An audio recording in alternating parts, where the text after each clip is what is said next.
Most of us are aware that pyramiding schemes are illegal. And joining a pyramiding scheme is risky because the vast majority of participants lose money to pay for the rewards of the fortunate few, or those people who are at the top of the pyramid structure. While the multi-level or network marketing system are aimed at selling legitimate goods or services through distributors. It refers to the practice of conducting business that involves selling goods and services through a network of distributors. These distributors are paid commissions, bonuses, discounts, dividends, or other forms of consideration in return for selling products or services and for sponsoring other distributors. In addition, other than rewards like bonuses and commission, MLM also gives support in terms of continuous training program, motivational courses, and other incentives such as prizes or holiday packages. However, a disturbing trend has emerged known as illegal pyramid schemes. In pyramiding, commissions are centered on the number of distributors recruited. Most of the product sales are available to these distributors and not to consumers in general. I am telling you this because the purpose of this video is to give you awareness for you to understand the differences between network marketing and pyramiding schemes, and so as network marketing and direct selling. Another question I wanted to answer in this video is Sante International also a pyramiding scheme? Stay tuned because these are the topics that we're going to discuss in this video.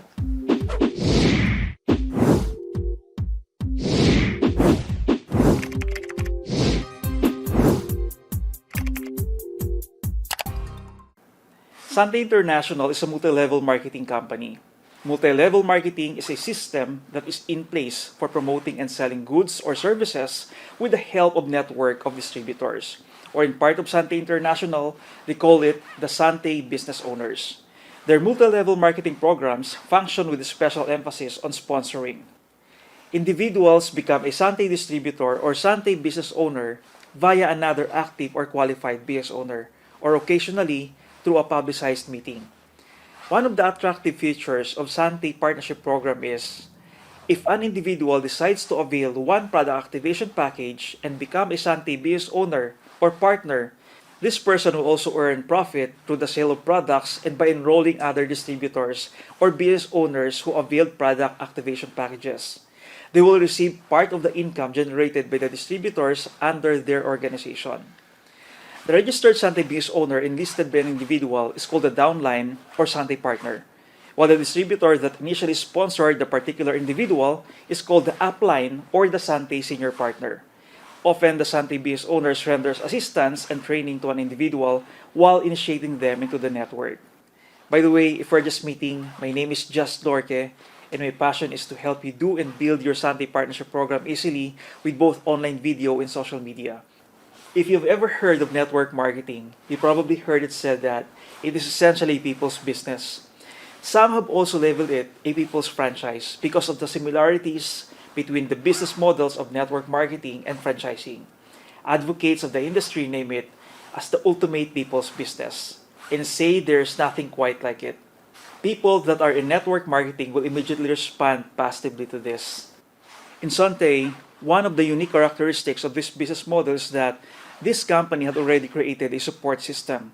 With the help of Sante Engage team in the training series they have provided, every individual distributor is in business for themselves, but never by themselves. They will always be part of a larger organization, and the compensation model are designed in such a way that every person can count on some form of support from their senior partners and Sante leaders. According to the book Own Your Life, the 45 seconds presentation that will change your life by Don Fila, network marketing, also known as multi-level marketing, is one of the fastest growing yet most misunderstood methods of moving products in use today. Let's break this term down for you to understand more. Marketing simply means moving a product or service from the manufacturer or provider to the consumer.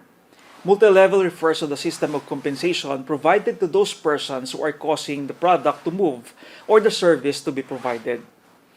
Multi means more than one. You can write it down again. Multi means more than one. And level refers to what may better be termed as generation. It could be called multi-generation marketing. But we will stay with multi-level since that is the most common term. It is so common, in fact, that many illegal pyramids and chain distribution schemes or chain messages try to pass themselves off or disguise themselves as being multi-level programs. This created a stigma, although unjustified. Many multi-level marketing companies are using other names for their type of marketing. There are different kinds of names out there. Some of the names you will hear are unilevel marketing, networking, short for network marketing, MLM, and attraction marketing. You may have heard of social sharing. Some called it micro-influencing, to name a few. So before we get into the concept of network marketing and how it exactly works, I'd love to hear from you. And so, drop me a comment. What's something that you've heard about network marketing? I'm sure you've heard some interesting things. I'd love to see them, and so, comment below. Let me know what you have heard. We'd love to hear from you. There are actually three basic methods of moving products. Number one is retailing. I'm sure everyone is familiar with this term. You know, the grocery store, the drugstore, the department store. Going into a store and buying something is retail. Number two is direct sales. We usually but not always include insurance, vehicle dealerships, apparels, tech and gadget dealerships, cookwares, encyclopedia, along with the others. The Avon Lady, Tupperware home parties, and the rest are some examples of direct sales efforts. Number three is multi-level marketing. It should not be confused with the other two, especially with the direct sales method with which MLM commonly is confused. Fourth type of marketing is sometimes added to the list is mail order. This method of selling can be an MLM type, but generally is included in the direct sales category. Last is often confused with MLM, the pyramid sales or pyramiding scheme. This is the reason why some people think that network marketing is a scam or something bad. Pyramiding is illegal. One of the main reasons they're illegal is their failure to move a product or provide a valid service. They are focused on recruiting people. Imagine, if a product doesn't move, how can you even call it marketing? Let alone multi-level marketing. Multi-level they may be, but marketing, they are not. Most objections that people have about getting into multi-level marketing are due to not realizing the difference between MLM and the direct sales methods of marketing. This confusion is understandable because most reputable MLM companies belong to the direct selling association. You have been conditioned perhaps to think of them as door-to-door direct sales program because your first encounter with them was when a distributor knocked on your door to sell you something. One very significant difference is that in MLM, you are in business for yourself, but not by yourself. Being in business for yourself, you are buying the product wholesale from the company you are representing. This means that you can and should use this item for your own consumption. Like what happened in Sante International. Many people get involved in the Sante Partnership Program at first for this reason alone, to buy product at wholesale or discounted price. And many of those will get serious. Since they are buying product at wholesale, a Sante business owner, they can, if they wish to, sell those products at retail and make a profit. The most common misunderstanding about this business model is the notion that you have to sell retail to be successful. There's a lot to be said for selling retail and it should not be ignored. To succeed in this business, one must build the organization by emphasizing selling. Some programs in Sante even require the qualified business owners to comply on a required personal volume or personal Barley points, and their auto ship must be activated in order for them to qualify for free products, bonuses, free gadgets, car and house and lot allowance, free travel, or other incentives. It means that you as a Sante business owner may sell products if you want to or have to due to your particular program's requirements. But in regards to making the larger sums of income, the real success in the Sante Partnership Program is in building the organization. So let your sales come as the natural result of building the organization. In MLM, you don't need to sell the products in the traditional sense of the word. However, product does have to move or nobody gets paid. Again, product has to move or nobody gets paid. With direct selling companies, you work for the company. If you decide to quit that company and move to another area, you end up having to start all over again. In Sante International, you can move to another area of the country or to another country and sponsor people without losing the volume generated by the group you left behind. By getting involved in Sante Partnership Program, you can make a lot of money. It is no secret that fortunes can be made in this type of business, and many business owners have done just that. Of course, this is not the majority of Sante business owners, but every individual business owner does have the same chances. Success or failure in the Sante Partnership Program is not dictated by politics, race, age, family and educational background, or gender, but always by results. In that aspect, it is probably also the fairest business model in the world. For many people who are involved in the Sante Partnership Program, whom I personally known, for them, the true value of their home-based business is not directly in the financial return. The lessons a person can learn while building his or her own network marketing business are truly priceless. Many of them are totally transformed through the personal growth they experience as a direct result of their challenges while building their organization. It forced them to get out of their comfort zone, grow, and in many cases, become a better person. So what is so unique about the Sante Partnership Program in this respect? Doesn't every Sante business owner have to deal with challenges? The answer, of course, is yes, they do. And they also experience personal growth as a result of this. However, there is a significant difference. Most Sante business owners who are enjoying the fruits of their labor are self-made, and many of them learned their trade outside the formal education. Either they were taught by a family member, a mentor, or in Sante Engage training programs, or perhaps they learned everything the hard way by trial and improvement. Rarely you will find a business owner that has an extensive library of books or training video and audio library on personal development. There are many trainings and seminars in the Sante Engage training series that teaches the principles of success better than any textbooks found in business schools. One of the great things about the Sante Partnership Program is that this type of education is built into the training systems of Sante Engage.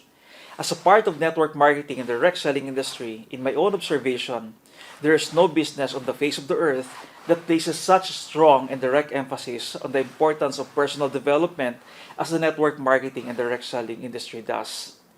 Yes, many companies might argue that they spend a great deal of their budget on education, training employees, and as such assisting them in personal development.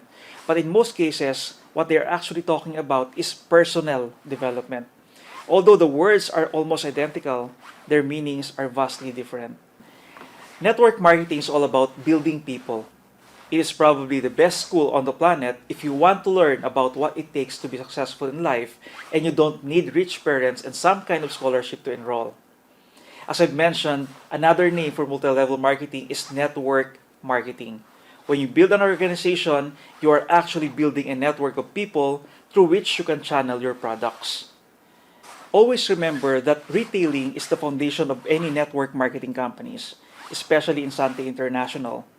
Sales or profit you can earn in Sante Partnership Program comes from Sante business owners sharing their experience in using the products with their friends, neighbors, and relatives, or by posting content online or in any social media platform and online content library.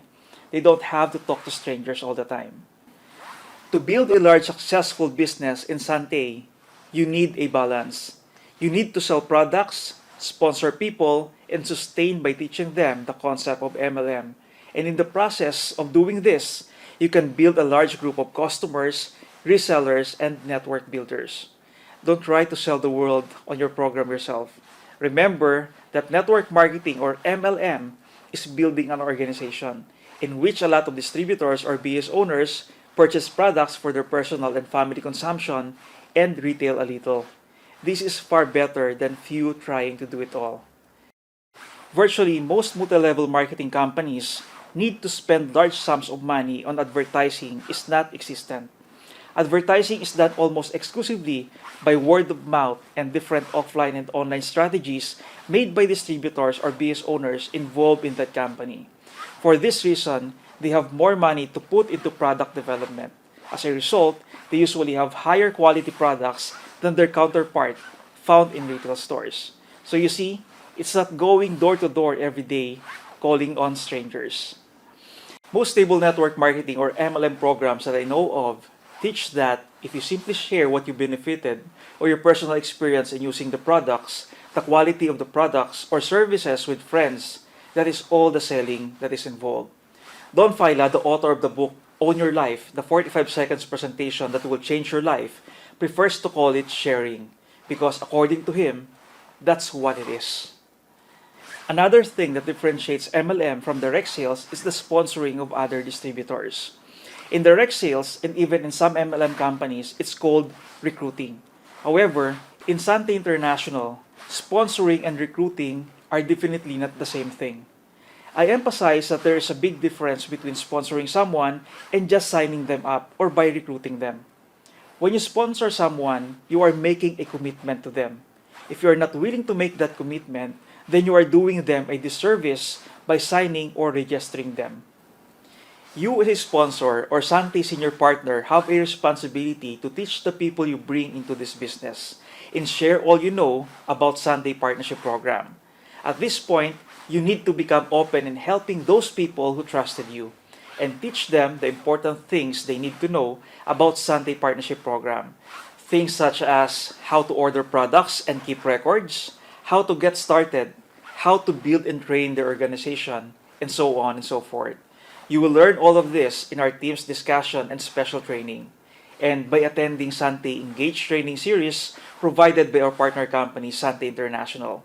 You also need to encourage your Sante partners to engage themselves in the Sante Engage training series for them to enable themselves to run their business quickly, effectively, and independently. So it's important for you to subscribe in this channel because this YouTube channel will go a long way towards making you able to meet that responsibility. Simply hit that subscribe button now. Oh, by the way, when we talk about the result, yes, it takes a little longer with some Sante business owners than it does with others. But again, making a lot of money comes from building an organization, not by just selling the products. To be sure, you can make a good living by just selling the products, but you can make a fortune by building an organization as your primary function. Sponsoring and sustaining is what makes your Sante business grow. As your organization grows, you are building towards becoming an independent, successful Sante business owner. You are your own boss. And I think I need to add this. Like me, you can also start partnering up with Sante and do a multi-level marketing business with the idea of making $50 or 2,500 pesos per month, $100 or 5,000 pesos, or even $200 or 10,000 pesos per month. And suddenly, after observing what other successful Sante business owners do, you will also realize that if you're going to be serious on building your organization, you could also earn $1,000 or 50,000 pesos, even $2,000 or 100,000 pesos per month or more. Again, remember that a person doesn't make that kind of money by just selling the products. They make that kind of money by building a group of customers, resellers, or franchisees, and group of network builders. This is one of the purpose of this channel, to teach you the things you need to know to be able to build an organization, build it fast, and to develop certain proper attitudes about MLM. According to Art Jonak, founder and president of Mastermind Event, network marketing is no longer on trial. Network marketing is a proven and viable profession, a profession that's helping millions of people get ahead financially and moving them closer to their dreams. If you're already a Sante business owner, it's important for you to share this video to your partners for you to educate them properly. Because if a person in your organization thinks multi-level marketing is illegal, having a notion of being like a pyramid, and they do make that comparison, you're going to have trouble in building business relationships with them. Encourage them to watch this video and educate them. You must teach them the facts to eliminate their attitudes of mistaking a true multi-level marketing programs from a pyramiding schemes. Based on my personal experience and observation, the reality is a new person can build an organization many times larger than his sponsor's organization if he wants. But first, as a Sante distributor or Sante business owner, you have to believe that the product and service you're offering solves a problem, that it helps someone that has an issue and it provides a solution. That's how the network marketing system works. That's how Sante Partnership Program works. So, I hope this video answers your question on what is network marketing or multi-level marketing and how it works. And I hope this is helpful in helping you to distinguish between network marketing, direct selling, and pyramiding scheme. Review this video and be familiarized with the differences. Then you will have a good start at sponsoring people into your Sante business. And hey, Maybe you have someone that's looking at network marketing or maybe has similar questions. So feel free to share this video to them. And I also want to give you something really cool. And I think it will really help you if you decide to become part of our team. Now that you've watched this video, it means that you can control your time and your schedule to make money from home. Leave a like, and if you'd like to see more of this content and you're not subscribed to this channel, make sure that you subscribe. You can also check out other My Barley Store videos by visiting our channel page and by clicking or tapping the video tab. If you have suggestions what topic you want to discuss in the next video, feel free to post in the comment section, and I will do my best to create that content for you. I can't wait to see you in our future videos. Before I end this topic, I want to ask you another question. Have you ever thought about what it would be like to own your life? What I mean is, when you subtract out the sleeping time, commuting time, working time, and things you have to do each and every day of your life. You know, most people don't have more than 1 to 2 hours a day to do what they would like to do. And then, would they have the money to do it? I want you to know that we have discovered a way a person can learn how to own their life by building a home-based business. With our team, Team Wallnex, and with our partner company, Sante International, and we have a system for doing it that is so simple, anyone can do it. It doesn't require selling, and the best part is, it won't take much of your time. Let's say that you decide to join network marketing and you want to crush it. Well, you can contact us at 0917, you can write it down, again, 0917-519-4804. There's a lot of videos on this channel that will help you do this business easily. And as I mentioned earlier, if you decide to become part of our team, I have a very powerful gift for you. So one of the ways that you can make a lot of sales in this business is by prospecting or by reaching out to people. We have a system that teaches you where to find people, what to say to them, how to follow up with them, gives you actual script and advertising toolset, and done for you digital advertising templates, and you can actually go through that for totally free. So contact us immediately. Again, 0917-519-4804. You can also message us in our messenger. You can find the link in the description layer of this video. And so we know it's going to help you out. Feel free again to drop a comment, and I appreciate you. If you want to learn more about the Sante Compensation Plan or how you can earn with the Sante Partnership Program, you can watch Part 1 by tapping or clicking the screen or this video. You can watch the Part 2 by tapping or clicking the video right here. Part 3 and Part 4. It's gonna be amazing, and I hope this was really helpful for you. I'll see you guys in the next video. I'm just Lorke. Let's live more and do more with Sante. Peace.